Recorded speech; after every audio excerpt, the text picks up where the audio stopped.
the ooze and freshness of the pond. He longed to get into that water, however dirty it might be, and he glanced round at the pool from whence came sounds of shrieks and laughter. The small, muddy, green pond had risen visibly more than a foot, flooding the dam, because it was full of the naked white bodies of soldiers with brick-red hands, necks and faces, who were splashing about in it.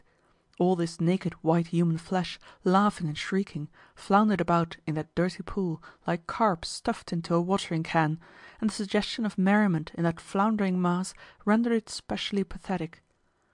One fair-haired young soldier of the 3rd Company, whom Prince Andrew knew and who had a strap round the calf of one leg, crossed himself, stepped back to get a good run, and plunged into the water.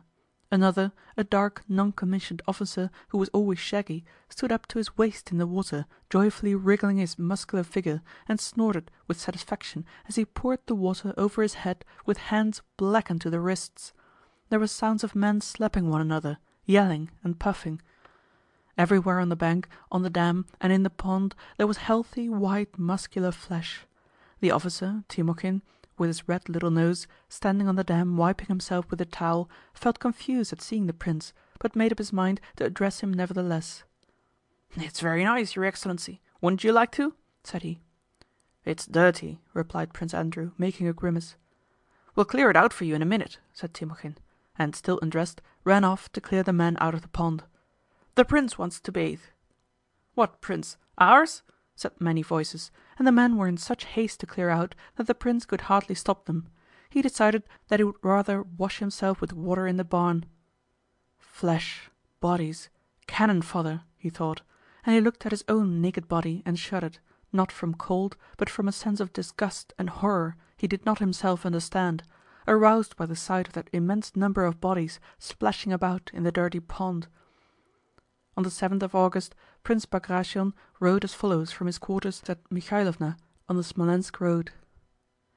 Dear Count Alexis Andreevich, he was writing to Arakchéev, but knew that his letter would be read by the Emperor and therefore weighed every word in it to the best of his ability.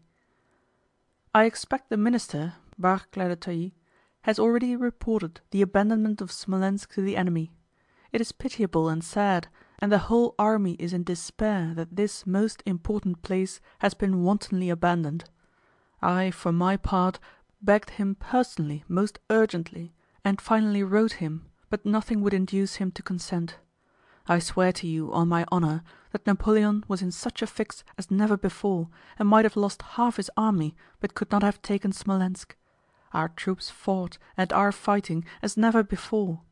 With 15,000 men I held the enemy at bay for 35 hours and beat him, but he would not hold out even for 14 hours. It is disgraceful, a stain on our army, and as for him, he ought, it seems to me, not to live. If he reports that our losses were great, it is not true. Perhaps about 4,000, not more, and not even that. But even were they 10,000, that's war. But the enemy has lost masses. What would it have cost him to hold out for another 2 days? They would have had to retire of their own accord, for they had no water for men or horses. He gave me his word he would not retreat, but suddenly sent instructions that he was retiring that night. We cannot fight in this way, or we may soon bring the enemy to Moscow. There is a rumor that you are thinking of peace. God forbid that you should make peace after all our sacrifices and such insane retreats. You would set all Russia against you, and every one of us would feel ashamed to wear the uniform.